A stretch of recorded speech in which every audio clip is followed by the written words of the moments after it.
산책하며 훈수뛰기. 이 밤나무 밑에도 갔다가 저 대추나무 밑에도 갔다가 저 창고 앞에도 갔다가 저 취사장 뒤에도 갔다가 어슬렁어슬렁 산책하는 것처럼 중대 병사들이 작업을 하고 있으면은 사실은 그렇게 하는 게 아니고. 여러분 안녕하세요. 예비역 소장 고성균 인사드리겠습니다.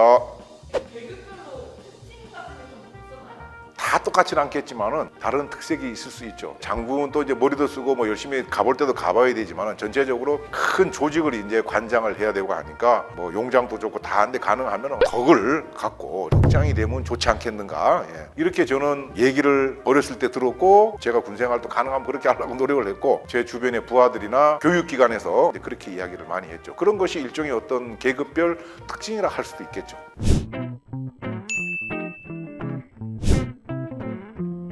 저것이 맞겠죠. 왜? 어차피 내가 간부 중에는 제일 낮으니까 육사 처음 들어가서 1학년이 됐을 때 아무나 보면 우리는 경례했습니다. 어차피 학교 안에 생도는 내보다 낮은 생도는 없으니까 모든 것이 불안해요. 이 사람들은 새로운 보직을 받아갖고 가게 되면은 사실 긴장하거든요. 군대 생활 이제 시작하는 단계에 있는 이 젊은 사람이 뭐 긴장 정도가 아니라 불안한 것이죠. 업무적으로도 미수가 안 되다가 어떤 사람들이 내 주변에 있는지도 잘 모르고, 내가 계급은 하사지만은 병장도 있고 상병도 있고, 하다못해 2등병만 해도 내보다 군대 생활 많이 한 2등병이 있을 수도 있잖아요. 사실은 실무 경험을. 그러다 보니까 그야말로 초긴장 상태죠. 어떻게 보면 본의 아니게 이렇게 좀 눈치를 많이 보는 대대장 할 때나 연대장 할 때 많이 느꼈어요. 행정 업무를 하는 데나 기술을 하는 이런 직할 부대에 가끔 보면은 나름대로 단정하게 한다고 했는지는 모르지만은 머리에다가 뭘 좀 이렇게 바르고 그런 것을 본 일이 있습니다. 중사가 됐으니까 하사보다는 당연히 밝을 수밖에 없죠. 중사가 되려고 그러면 적어도 2년, 때때로는 4년은 근무해야지 중사가 될 수 있으니까 아무래도 여유가 생기니까 표정이 이제 밝아지고 개인 뭐 이 신상에도 좀 더 신경을 쓰고 이러는 것 같아요. 하사는 이럴 여유가 없죠, 사실은. 뭐 그렇게 생각할 수도 있는데, 예를 들어서 작업 현장에 대대장이나 대대 주임원사가 매일 가서 붙어 있을 리도 만무하고, 또 중대장이나 행정보호관 또 중대에는 한 명밖에 없잖아요. 각 중대별로 가장 되게 많은 사람들이 중사들이 눈에 제일 많이 띄고 경험이 있어도 잘하고, 그러니까 그 현장이 항상 눈에 많이 띈다. 그러다 보니까 이 중사들이 다 작업한다, 뭐 이런 얘기가 나오지 않았나 이렇게 생각이 되네요. 족구를 잘한다 인정합니다. 제가 대대장 할 때, 연대장 할 때도 뭐 다른 운동은 몰라도 족구는 잘해요. 우리 적어도 20년 이상 됐을 테니까 SUV 차량을 선호한다. 꼭 그런 건 아닌데 제가 이렇게 생각을 해보니까 많이들 타고 다니는 것 같아요. 근데 아마 이게 그런 것 같아요. 군대에 이제 그 차량 지원 이런 것들이 잘 돼야 되는데 차가 이렇게 많이 지원이 안 되고, 그러니까 특히 이제 중대 행정보호관 하면은 훈련장이 됐든 아니면 평상시에 병사들 뭐 사다 주든지 뭐 하려면 짐 옮겨야 될 게 많아요. 그러다 보니까 아마 필요에 의해서 뭐 놀러 다니는 것이 아니라 그런 것 때문에 아마 좀 짐 싣고 하는데 편한 저런 차를 구입했을 걸로 저는 생각을 합니다. 스포츠 선글라스, 태닝 잘 된 피부, 항상 바깥에 나가서 막 다니고 하니까 특히 여름철에는 걷고 다니니까 아마 이제 그런 뜻으로 한 것 같은데, 그런 측면에서는 충분히 공감이 가고, 스포츠 선글라스는 연대장 가서도 보면은 나이가 조금 있는 그 상사들 같은 경우에는 잘 안 하는데, 좀 젊은 상사들은 뭐 좀 잘 쓰고 다녔던 것 같아요. 우리 이거 아마 뭐 병사로 갔던 분들이 이렇게 썼을 것 같은데 잘 집어내는 것 같습니다. 죄 없는 상사분들이 그 오해를 받는 것 같은데.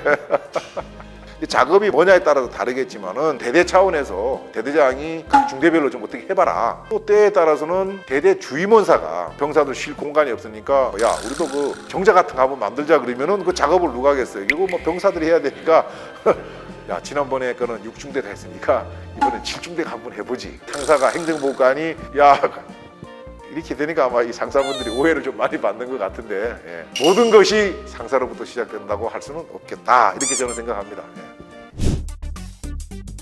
누구도 신경을 쓰고 싶지도 않은 계급이다. 병사들이 대대에서 볼 때는 야 저 우리 주임원사는 뭐야? 아무도 신경 안 써요. 왜? 중대 행정보호관 상사들이 대대 주임원사한테 뭐라고 그럴 겁니까? 아니 뭐 연대에 있는 장교나 연대 주임원사가 사단에 있는 참모가 대대에 매일 나와서 뭐라고 잔소리를 하겠습니까? 뭐라고 뭐 커피를 마시겠어요? 그러지 않다 보니까 병사 입장에서 봤을 때는 대대에 유일하게 혼자 있는 사람이니까 이렇게 아마 나왔을 것 같아요. 이것만 이대로 하면은 한국에 필요 없는 사람처럼 인식이 될 수 있는데 절대로 그렇지 않은 것이죠. 예. 대단히 중요한 직책에 있는 사람이에요. 먼 옛날의 지혜를 빌릴 조언자 느낌. 예. 맞는 얘기죠.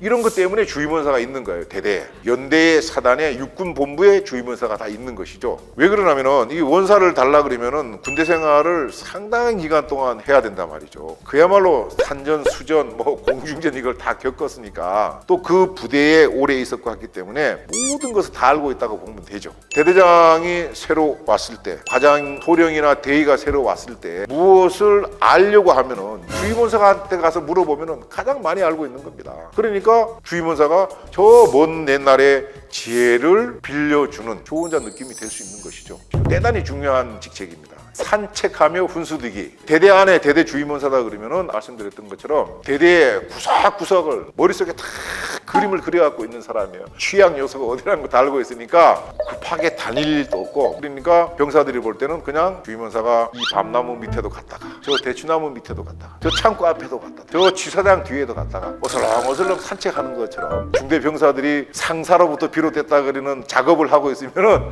거기 와서 야, 삽질은 그렇게 하는 게 아니고 시범 보일 때도 있고 그거 하지 마, 위험하다, 이 훈수를 두는 거죠. 나쁜 훈수가 아니고 제가 볼 때는 꼭 필요한 좋은 훈수라는 것이죠. 그런데 그것이 현장에 있는 병사나 이런 사람들이 볼 때는 아무리 잘하고 있는데 괜히 와서 훈수도 갖고 마무리되는 걸 새로 하게 한다든지 이렇게 느낄 수도 있으니까 이 훈수를 아마 그 나쁜 뜻으로 얘기했다 그러면은 제가 이제 말씀드린 것처럼 그런 측면에서 이해를 하시면은 좀 좋지 않겠는가.